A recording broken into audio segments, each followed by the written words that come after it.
जामलो चलती गई। लेखिका समीना मिश्रा, चित्र तारिक अजीज, अंग्रेजी से अनुवाद सुशील जोशी। आज लॉकडाउन का 7वां दिन है और सब कह रहे हैं कि आसमान फिर से नीला हो गया है। जामलो चल पड़ी है। वह सीधे सामने की सड़क को देखती है। सड़क लंबी है। मील के पत्थर पर लिखा है नरियापुर 10। जामलो पसीना पोंछती है और मिर्च की थैली को एक कंधे से दूसरे कंधे पर टांग लेती है। ये मिर्च उसने खेतों में कटाई का काम करके कमाई है। जामलो जानती है कि माँ मिर्च को देखकर खुश हो जाएंगी। वह सोचती है, काश उसने ज़्यादा मिर्च कमाई होती। पिछले बरस बुधराम दादा 2 बोरी मिर्च कमाकर आदेर लौटे थे, लेकिन जामलो का काम बीच में ही रुक गया और वह एक थैली भर ही मिर्च कमा पाई। जामलो थैली को थामकर चल रही है। अम्मा लैपटॉप पर पैदल चलते लोगों का एक वीडियो देख रहे हैं। रिपोर्टर कोविड-19 के बारे में कुछ कह रहा है। 21 दिन के लॉकडाउन की तैयारी के लिए सिर्फ 4 घंटे। तारा लैपटॉप पर गठरियाँ उठाए आदमी औरतों और थके हारे धूप से झुलसे बच्चों को देखती है। उसके मन में कई सवाल उमड़ते हैं, लेकिन तारा को देखते ही अम्मा लैपटॉप बंद कर देती है। पैदल चलते लोग एक झटके में गायब हो जाते हैं। अम्मा पूछती हैं, नाश्ते में डोसा खाओगी? सड़क किनारे गुमटी पर आदमी डोसा बना रहा है। डोसा खदबदाने लगता है। जामलो उसे देखती है। आदमी उससे पूछता है कि वह कहाँ से आ रही है और कहाँ जा रही है। उसका जवाब सुनकर आदमी की आंखें बड़ी हो जाती हैं। यह देख जामलो को अच्छा लगता है। रास्ता बहुत लंबा है, कुछ बड़े लोगों के साथ चलो। ये कहते हुए वह उसे कांच की बरनी में से तिल का एक लड्डू निकाल कर दे देता है। जामलो लड्डू खाते खाते अगले मोड़ को पार करती है। मील के पत्थर पर लिखा है तरवई 15। कार और बसों से खाली पड़ी सड़क पानी की तरह झिलमिला रही है। इस झिलमिल में उसे आकृतियां लहराती दिखती हैं। शायद हरेली का त्योहार है और सब लोग नाच गा रहे हैं, लड्डू खा रहे हैं। जामलो आंखें झपकाती है।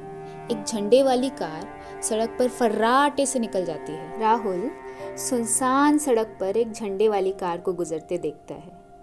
कार में आगे एक लाउडस्पीकर लगा है।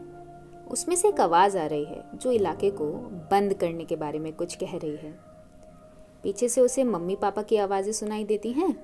वह अपनी खाना बनाने वाली बाई रूपा दीदी और उनके पति के बारे में बातें कर रहे हैं। रिक्शे वालों के पास कोई काम नहीं है, इसलिए वह झुग्गी का किराया नहीं चुका पा रहे हैं। राहुल मुड़कर अपनी बिल्डिंग के पास की झुग्गी बस्ती को देखता है जहाँ रूपा दीदी रहती है। वहाँ से पुलिस की जीप गुजरती है और बच्चों का एक झुंड भागकर अंदर गली में चला जाता है। बच्चे गली में गुम हो जाते हैं और सब कुछ फिर से सूना हो जाता है। सड़क पर पसरी खामोशी पक्षियों की चहचहाहट से टूटती है। जामलो एक मैना को डबरे से पानी पीते हुए देखती है। जामलो सोचती है, पक्षियों पर लॉकडाउन नहीं लगाया जा सकता। तभी उसे मिट्ठू याद आता है, जिसे सरिता हाट से लेकर आई थी। कैसे वो रोजाना उसे अमरूद और मिर्च खाने को देते थे। वह सोचती है कि क्या वह तोता अभी भी पिंजरे में बंद होगा। मैना चहचहाकर जामलो को देखती है। जामलो अपनी थैली से एक सूखी लाल मिर्च निकालकर उसकी ओर बढ़ाती है। मैना पंख फड़फड़ाकर उड़ जाती है। वह मिर्च को वापस रख लेती है। अपनी पानी की बोतल निकालती है जो खाली होने वाली है। जामलो आंखें सिकोड़ कर देखती है कि आसपास कोई ढाबा या गांव नजर आ जाए। सड़क अभी भी लंबी है और लोग अभी भी चल रहे हैं। आमिर फ्रिज में से बोतल निकालकर ग्लास में पानी भर लेता है। ऑनलाइन क्लास जल्द ही शुरू हो जाएगी, लेकिन आमिर उकता गया है। उसे वह शरारतें याद आती हैं जो वह स्कूल में किया करता था और कैसे अंजू मिस हमेशा हंस दिया करती थी।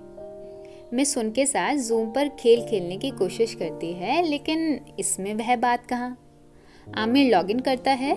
उसे जूम स्क्रीन पर अलग अलग चौखानों में कुछ दोस्त नजर आते हैं। कुछ चौखाने काले हैं।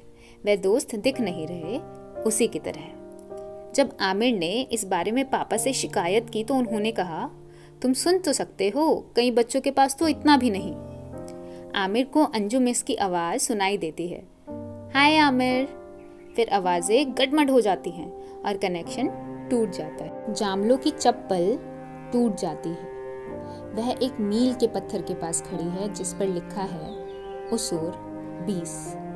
वह थक गई है, थोड़ी देर आराम करना चाहती है। वह साल के पेड़ों के नीचे लेट जाती है। जामलो को लगता है कि ये पेड़ सिपाहियों की तरह तनकर खड़े हैं, लेकिन 3 दिन तक लगातार चलने के बाद सीधे खड़े रहना मुश्किल है। कुछ लोग बातें करते हुए उसके पास से गुजरते हैं। वे कहते हैं, कोरोना जान ले लेता है, पर भैया भूख भी तो ले लेती है। एक पत्ती लहराते हुए जामलो के चेहरे पर गिरती है। वह देखती है कि पत्ती थोड़ी पीली पड़ गई है। पेड़ ने उसका तिरस्कार कर दिया है। जामलो को उस पेड़ का ख्याल आता है जिसके बारे में पुष्पा दीदी ने उसे बताया था। बीजापुर में कहीं 600 साल पुराना वो पेड़ अब तक ना जाने कितनी पत्तियों का तिरस्कार कर चुका होगा, और इतना बूढ़ा होना उसे कैसा लगता होगा। जामलो आंखें मूंद लेती है। वह माँ बापू के बारे में सोचने लगती है और उन मिर्चियों के बारे में जो वह उन्हें देने वाली है। वह सोचती है कि उन्हें बहुत फक्र होगा यह जानकर कि वह कितना चलकर उन तक पहुंची है। फिर सुबह होती है।